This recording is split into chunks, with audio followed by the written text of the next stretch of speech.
ಎಲ್ಲರಿಗೂ ನಮಸ್ಕಾರ. ನಿಮ್ಮ ಶ್ರಾವಸ್ ಕಲ್ಪವೃಕ್ಷ ಚಾನಲ್ಗೆ ಸ್ವಾಗತ. ಇವತ್ತು ತುಂಬಾ ಸಿಂಪಲ್ಲಾಗಿ 2 ನಿಮಿಷದಲ್ಲಿ ಮ್ಯಾಗಿ ಮಾಡುವಷ್ಟೇ ಟೈಮಲ್ಲಿ ಬಾಯಲ್ಲಿಟ್ಟರೆ ಕರಗ್ತಕ್ಕಂಥ ಒಂದು ಲಡ್ಡನ್ನ ಯಾವ ರೀತಿ ಮಾಡೋದು ಅಂತ ನೋಡೋಣ. ಇಲ್ಲಿ ಬೆಂಕಿ ಅವಶ್ಯಕತೆ ಆಗಲಿ, ಗ್ಯಾಸ್ನ ಬಳಸೋದಾಗಲಿ ಬೇಡ. ತುಂಬಾ ಸಿಂಪಲ್ಲಾಗಿ ಮಾಡ್ಕೊಳ್ಬೋದು. ಹಾಗಾದರೆ ಮಾಡೋ ವಿಧಾನ ನೋಡ್ಕೊಂಡು ಬಿಡೋಣ. ಮೊದಲಿಗೆ ನಾನು ಒಂದು ಮಿಕ್ಸರ್ ಜಾರಿಗೆ ಒಂದು 5 ಗೋಡಂಬಿ, 5 ಬಾದಾಮಿನ ತೊಗೊಂಡಿದ್ದೀನಿ. ನಿಮಗೆ ಯಾವ ರೀತಿ ಡ್ರೈ ಫ್ರೂಟ್ಸ್ ಇಷ್ಟನೋ ಆ ರೀತಿಯಲ್ಲಿ ಡ್ರೈ ಫ್ರೂಟ್ಸ್ನ ಬಳಸ್ಕೊಳ್ಬೋದು. ಕ್ವಾಂಟಿಟಿ ಕೂಡ ಅಷ್ಟೇ, ಎಷ್ಟು ಬೇಕೋ ಅಷ್ಟು ಧಾರಾಳವಾಗಿ ಹಾಕ್ಕೊಳ್ಬೋದು. ಹಾಗೆ 1 ಕಪ್ ಅಳತೆಯಲ್ಲಿ ಅರ್ಧ ಕಪ್ ಆಗುವಷ್ಟು ಬೆಲ್ಲನ ಸೇರಿಸ್ಕೊಳ್ತಿದ್ದೀನಿ. ನಾನಿಲ್ಲಿ ಕ್ವಾಂಟಿಟಿನ ಕಡಿಮೆ ಪ್ರಮಾಣದಲ್ಲಿ ಮಾಡ್ಕೊಳ್ತಿದ್ದೀನಿ, ಹಾಗಾಗಿ ಕಡಿಮೆ ಪ್ರಮಾಣದಲ್ಲಿ ಬೆಲ್ಲನ ಸೇರಿಸ್ಕೊಂಡಿದ್ದೀನಿ. ಇವಾಗ ಇದನ್ನು ರುಬ್ಕೊಂಡು ಬರೋಣ. ನೋಡಿ, ಇಷ್ಟಾದರೆ ಸಾಕು. ಹಾಕಿರ್ತಕ್ಕಂಥ ಡ್ರೈ ಫ್ರೂಟ್ಸು ಹಾಗೆ ಬೆಲ್ಲ ಸ್ವಲ್ಪ ಮಟ್ಟಿಗೆ ಪೌಡ್ರ್ ಆಗಬೇಕು. ನೋಡಿ, ಈ ರೀತಿ ತರಿಯಾಗೇ ಇರಲಿ. ಇವಾಗ ಇದಕ್ಕೆ ನಾವು ಮೇಯ್ನಾಗಿ ಬೇಕಾಗಿರ್ತಕ್ಕಂಥ ಒಂದು ಕೊಕೊನೆಟ್ ಪೌಡ್ರನ್ನ ಬಳಸ್ಕೊಳ್ತಿದ್ದೀನಿ. ಕೊಕೊನೆಟ್ ಪೌಡ್ರ್ ಬದಲಿಗೆ ಪುಟಾಣಿ ಅಥವಾ ಹುರುಗಡ್ಲೆ ಕೂಡ ಹಾಕ್ಕೊಳ್ಬೋದು. ಈ ಹಿಂದೆ ಕೂಡ ಆ ಒಂದು ರೆಸಿಪಿನ ನನ್ನ ಚಾನಲಲ್ಲಿ ಅಪ್ಲೋಡ್ ಮಾಡಿದ್ದೀನಿ. ಇಂಟ್ರೆಸ್ಟ್ ಇತ್ತು ಅಂದರೆ ಒಂದ್ಸರಿ ಚೆಕ್ ಮಾಡ್ಕೊಳ್ಳಿ. ನಾನಿಲ್ಲಿ 1 ಕಪ್ ಆಗುವಷ್ಟು ಕೊಕೊನೆಟನ್ನು ತೊಗೊಂಡಿದ್ದೀನಿ, ಡ್ರೈ ಕೊಕೊನೆಟ್ ಪೌಡ್ರು. ಫ್ಲೇವರ್ಗೋಸ್ಕರ 1 ಏಲಕ್ಕಿನ ಸೇರಿಸ್ಕೊಳ್ತಿದ್ದೀನಿ.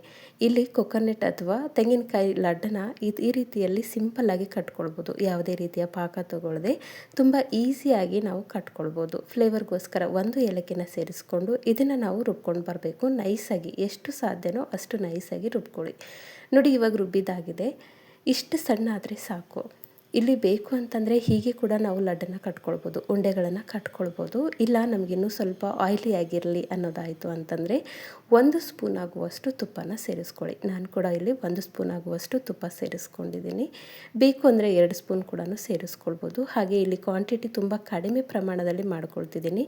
ಹೇಳಿರ್ತಕ್ಕಂಥ ಮೇಜರ್ಮೆಂಟ್ನ ಒಂದು ದೊಡ್ಡ ಕಪ್ಪು ಅಥವಾ ಡಬಲ್ ಪ್ರಮಾಣದಲ್ಲಿ ಸೇರಿಸ್ಕೊಂಡು ಜಾಸ್ತಿ ಪ್ರಮಾಣದಲ್ಲಿ ಕೂಡ ಲಡ್ಡುಗಳನ್ನು ಮಾಡ್ಕೊಳ್ಬೋದು. ಇವಾಗ ಇದನ್ನು ಒಂದ್ಸರಿ ರುಬ್ಕೊಂಡು ಬರೋಣ.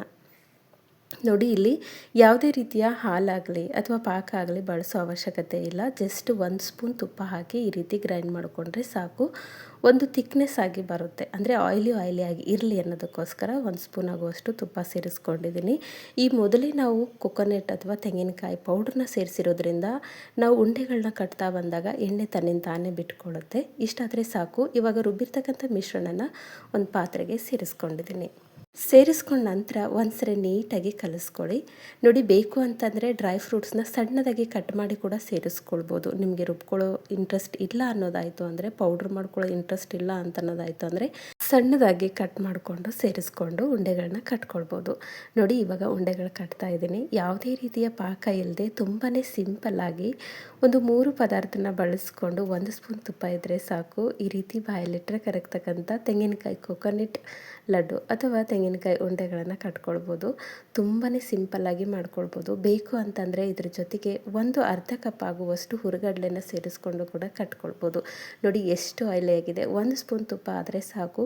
ಅದ್ರ ಜೊತೆಗೆ ತೆಂಗಿನಕಾಯಿ ಕೂಡ ಎಣ್ಣೆನ ಬಿಟ್ಕೊಳ್ಳುತ್ತೆ. ನಾನು ತೊಗೊಂಡಿರೋದು ಕೇವಲ ಕಡಿಮೆ ಪ್ರಮಾಣ, ಒಂದು 3 ಉಂಡೆಗಳಾಗುವಷ್ಟು ಮಾತ್ರ ಕ್ವಾಂಟಿಟಿನ ಬಳಸ್ಕೊಂಡಿದ್ದೀನಿ. ನೀವು ಬೇಕು ಅಂದರೆ ಜಾಸ್ತಿ ಪ್ರಮಾಣದಲ್ಲಿ ಕೂಡ ಮಾಡ್ಕೊಳ್ಬೋದು. ಇವಾಗ ನೋಡಿ, ಹಬ್ಬದ ಸೀಸನ್ ಆಗಿರೋದ್ರಿಂದ ಪಾಕ ತಗೊಂಡು ಉಂಡೆಗಳನ್ನ ಕಟ್ಟೋಕೆ ಬರೋದಿಲ್ಲ ಅನ್ನೋರು ಅಥವಾ ಉಂಡೆಗಳ ಕಟ್ಟೋಕ್ಕೆ ತುಂಬಾ ಸಮಯ ಬೇಕು ಅನ್ನೋರು ಈ ಒಂದು ರೆಸಿಪಿನ ಟ್ರೈ ಮಾಡಿ. ತುಂಬಾ ಸಿಂಪಲ್ಲಾಗಿ ಮಾಡ್ಕೊಳ್ಬೋದು. ಮ್ಯಾಗಿ ಮಾಡುವಷ್ಟೇ ಸುಲಭವಾಗಿ ಈ ಒಂದು ಲಡ್ಡು ಅಥವಾ ಉಂಡೆಗಳನ್ನ ನಾವು ಮಾಡ್ಕೊಳ್ಬೋದು. ಮಕ್ಕಳು ಕೂಡ ಫೈರ್ಲೆಸ್ ಆಗಿರ್ತಕ್ಕಂಥ ಒಂದು ರೆಸಿಪಿಯಾಗಿ ಕೂಡ ಈ ಒಂದು ಉಂಡೆಗಳನ್ನ ಮಾಡ್ಕೊಳ್ಬೋದು. ಒಂದ್ಸರಿ ಟ್ರೈ ಮಾಡಿ. ಈ ಹಿಂದೆ ಕೂಡ ಹಲವಾರು ರೀತಿಯ ಲಡ್ಡು ರೆಸಿಪಿಗಳನ್ನು ನನ್ನ ಚಾನಲಲ್ಲಿ ಅಪ್ಲೋಡ್ ಮಾಡಿದ್ದೀನಿ. ಇಂಟ್ರೆಸ್ಟ್ ಇತ್ತು ಅಂದರೆ ಒಂದ್ಸರಿ ಚೆಕ್ ಮಾಡ್ಕೊಳ್ಳಿ. ನಾನು ತೊಗೊಂಡಿರ್ತಕ್ಕಂಥ ಕ್ವಾಂಟಿಟಿಯಲ್ಲಿ ಒಂದು 3 ಉಂಡೆಗಳು ರೆಡಿಯಾಗಿದೆ. ಮೇಲ್ಗಡೆ ಒಂದು ಗಾರ್ನಿಷ್ಗೋಸ್ಕರ ಒಂದು ಸ್ವಲ್ಪ ಬಾದಾಮಿನ ಅಪ್ಲೈ ಮಾಡ್ಕೊಂಡಿದ್ದೀನಿ. ನೀವು ಬೇಕು ಅನ್ನೋ ರೀತಿಯಲ್ಲಿ ಗಾರ್ನಿಷ್ ಮಾಡ್ಕೊಳ್ಬೋದು. ಹಾಗೆ ಈ ಲಡ್ಡುಗಳನ್ನು ನಾವು ಸ್ಟೋರ್ ಕೂಡ ಮಾಡ್ಕೊಳ್ಬೋದು. ಇವತ್ತೇ ಮಾಡಿ ಇವತ್ತೇ ತಿನ್ನಬೇಕು ಅನ್ನೋದೇನಿಲ್ಲ. ಒಂದು ವಾರ ಕೂಡ ಸ್ಟೋರ್ ಮಾಡಿ ಇಟ್ಕೊಂಡು ಬಳಸ್ಕೊಳ್ಬೋದು. ಇಲ್ಲಿ ಯಾವುದೇ ಪಾಕ ಇಲ್ಲ ಅಂದರೂ ಕೂಡ, ಫೈರೇ ಬಳಸಿಲ್ಲ ಅಂದರೂ ಕೂಡ ನಾವು ಸ್ಟೋರೇಬಲ್ ಆಗಿ ಕೂಡ ಬಳಸ್ಕೊಳ್ಬೋದು ಈ ಲಡ್ಡುಗಳನ್ನು.